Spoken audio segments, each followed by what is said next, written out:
directive was issued on 2nd August 2023, Mr. Speaker, to Worldcoin to cease all operations in Kenya.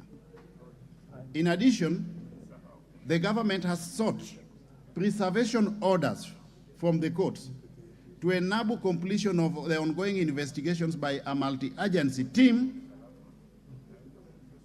so that, informed by the preservation orders, Worldcoin is compelled to preserve all the personal data of Kenyans for the duration of the investigations, Mr. Speaker. It is also important to note, Mr. Speaker, that prior to the aforestated, the Office of the Data Protection Commissioner established that the company had set up booths across the country to scan the irises of interested Kenyans in April 2022. And this was in anticipation of the launch of their cryptocurrency the week of 24th July 2023. Based on that, the Office of the Data Protection Commissioner commenced its assessment of the organization in May 2022. And in the course of this assessment, the office initially suspended the operations of Worldcoin for a period of 60 days, in which the company was to submit a data protection impact assessment in accordance with the Data Protection Act to enable the Office of the Data Protection Commissioner ascertain the lawful basis and safeguards adopted by Worldcoin.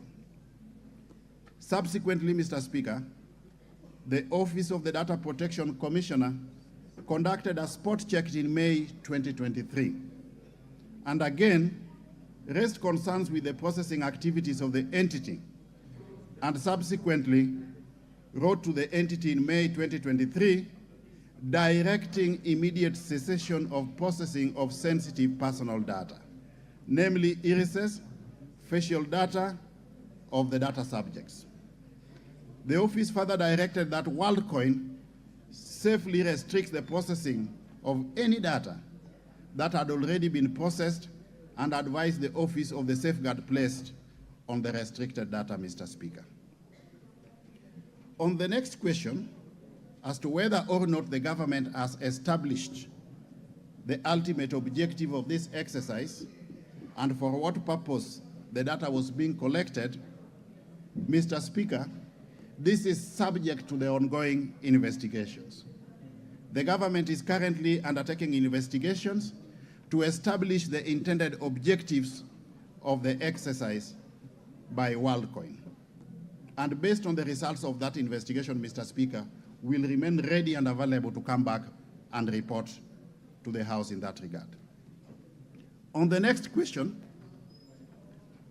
seeking to ascertain whether or not prior public participation to inform the public of the risks involved in the exercise was undertaken, Mr. Speaker, it is the responsibility of individual registered entities to undertake public sensitization as opposed to that of the Office of the Data Protection Commissioner subsequent to the registration.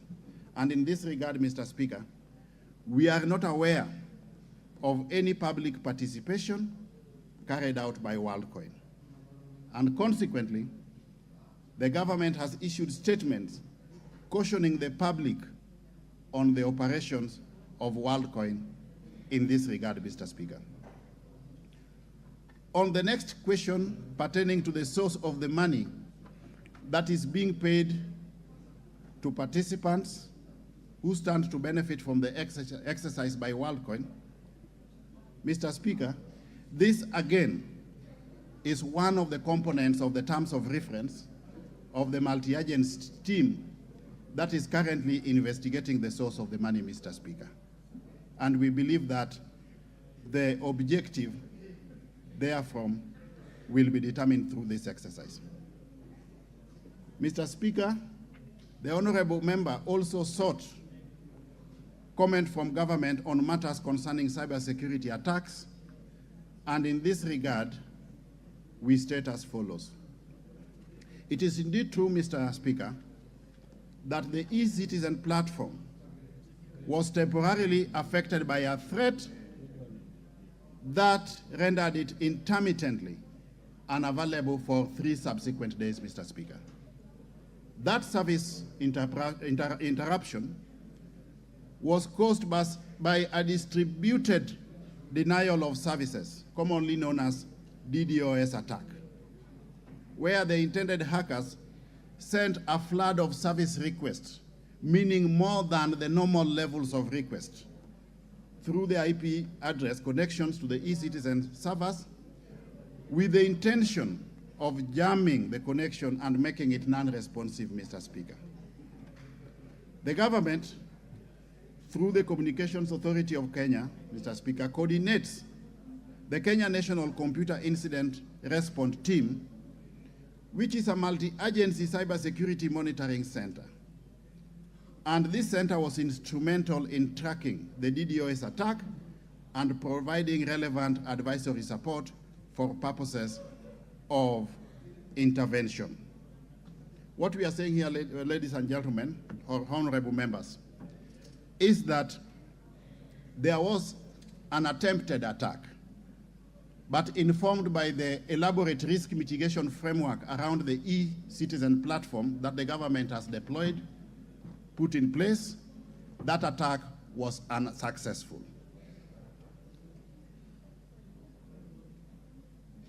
As we speak, Mr. Speaker, we are glad also to report that the eCitizen platform has now reverted back to optimal capacity utilization, and Kenyans are consuming the services as before or as envisaged.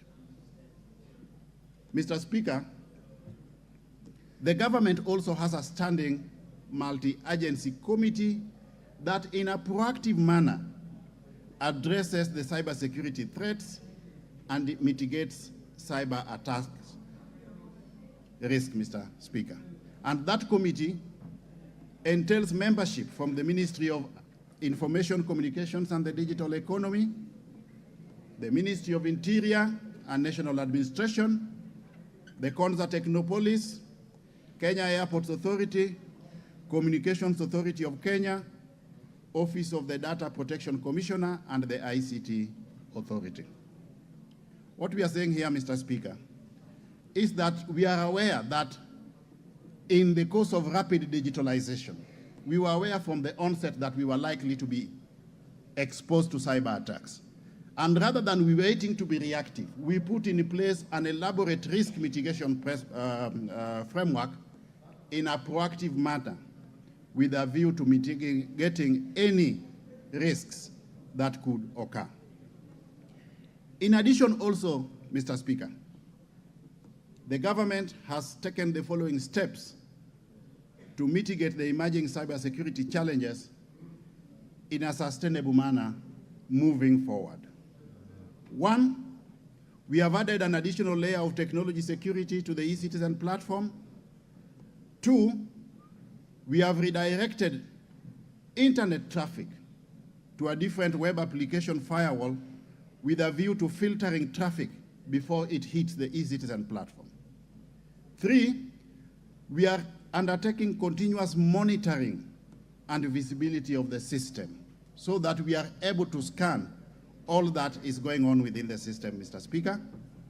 We are also patching and updating the underlying operating system and the platform itself.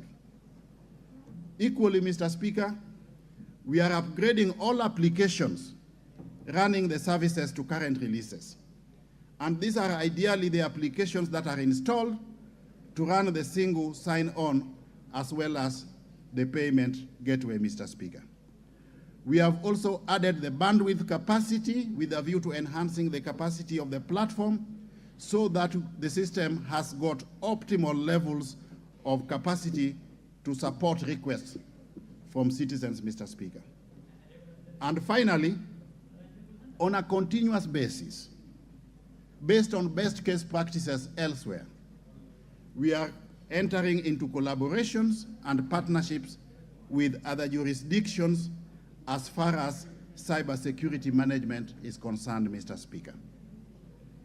As I conclude, Mr. Speaker, I wish to confirm that the government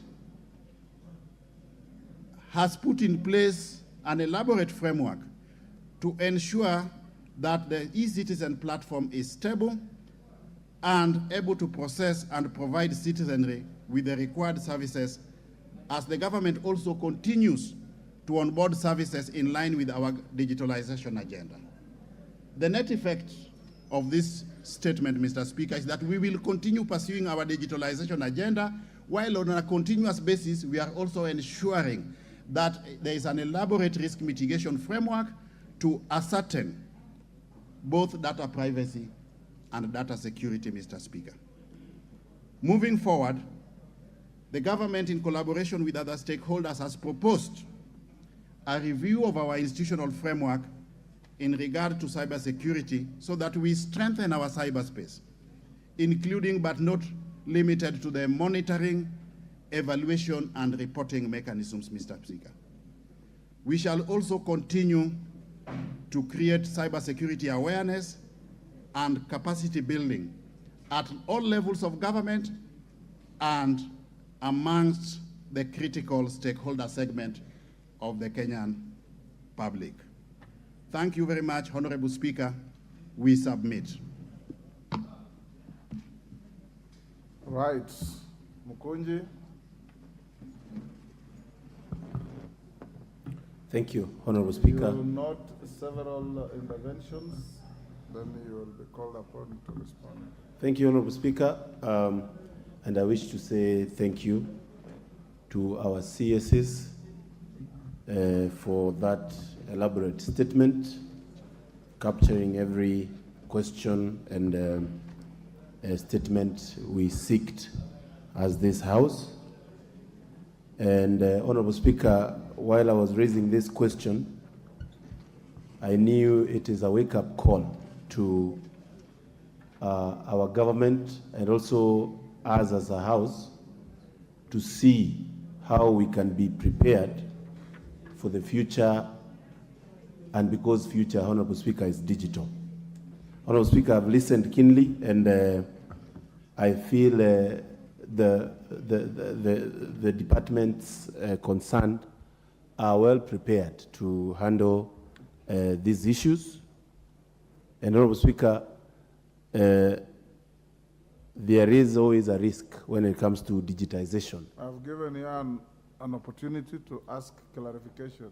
Yes, Honorable Speaker. Instead, you are justifying what has been I want to say that while we are talking about the preparedness of any occurrence, I would like to know whether it's possible that there are countries interested in our data that are taking advantage of us, Honorable Speaker, considering this company was denied access of data from another country, but it is comfortably working here, and not only on the issue of Worldcoin, but also a lot of data from our people was picked through their other company called ChatGPT.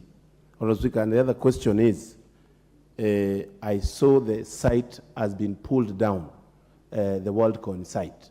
I would like to know whether we can have the CS giving us more light on why the site shut down, and at the point of shutting down, what is it that they had, and was it stored in this country? Was it stored in the cloud servers, or have they gone ahead and checked on what is on their servers? The other question, Honorable Speaker, is the issue of the multi-agent preparation, multi-agent that the CS said he has prepared in terms of looking at the issues of attacks on cybersecurity. I would like to know the composition of it, or is a department thing, or does it involve foreigners, or it is locals? Because, Honorable Speaker, the key thing here is we are going a place where we can have warfare that involves our data and our programs that government is doing digitally. Thank you, Honorable Speaker. Gitonga Morugara. Thank you, Mr. Speaker. So, Speaker, on this particular day, we woke up to long queues on the roads. The roads were blocked, pathways were blocked, and there was brisk business at KICC. The question I have for the Cabinet Secretary is, was there a lapse in intelligence service? Because what these people were doing must have been advertised. That is how they got Kenyans to go and get the service. Now we are told there are investigations that are being done as regards what exactly they were doing. Was there a lapse in our intelligence service so that we allowed somebody to do what possibly was illegal when actually we ought to have known and we ought to have stopped them from doing it? Thank you. Thank you. And Minister, you also, from your statement, members raised serious questions last week. You say that the Data Protection Commissioner directed this company to cease operating in May. And on 2nd August, they were attracting phenomenal queues at KICC. Was there a lapse somewhere? Irene Mayaka? Thank you, Honorable Speaker. My question goes to the CS, Eli Dowalo. And I just want to ask, considering the interests are many, so you ask one. Yes, it's just one question. Considering the fact that the rest of the world is revolutionary from the 4th industrial estate to the 5th industrial revolution, and we are still backtracking in the country, what measures have you put in place to ensure that we are striking a balance between innovation in technology and just ensuring there's public safety in matters cryptocurrency and Worldcoin? And in relation to the fact that there's already sound alarm out there on different tech magazines on the issues and the risks associated with Worldcoin. So how are you going to balance the two? Thank you. Robert Mbui. Yeah, thank you, Mr. Speaker. On this matter of Worldcoin, I want to thank the ministers for, coming up with quick answers, because this time is of the essence, because we must avoid condemning any investor without completing our investigations. Mr. Speaker, on the question of public participation, the CS has said that it is not the responsibility of the government agent to be able to carry out public participation, that it was actually a responsibility of the investor. And Mr. Speaker, I want to say that is outrightly wrong, because the Article 10 of the Constitution, which deals with matters public, indicates that one of the values and principles is public participation. So it is the responsibility of the government to have carried out public participation to understand what this institution was coming to do, so that they can be able to protect Kenyans in case there is anything that is out of the ordinary. But Mr. Speaker, my two questions, quick ones, is that sometime last year, I think there was a rejection in an application for licensing. And now later on this year, sometime in May, there was a license. What changed, between last year and now, so that they could allow the change? And then noting that technology changes, and technology is very volatile and very fluid, is it possible that this data has already left the boundaries of this country, and that we are addressing matters that are already, overtaken by time? Thank you, Mr. Speaker. Thank you, Mboko Milemba. Thank you, Honorable Speaker, and thank you, the Honorable Ministers. On the date of this happening, and let me thank the Minister for Interior for having stopped. But then it looked like a Pearl Harbor to you, because you didn't seem to have known that we would wake up and would have all those queues, not only at KICs, but everywhere.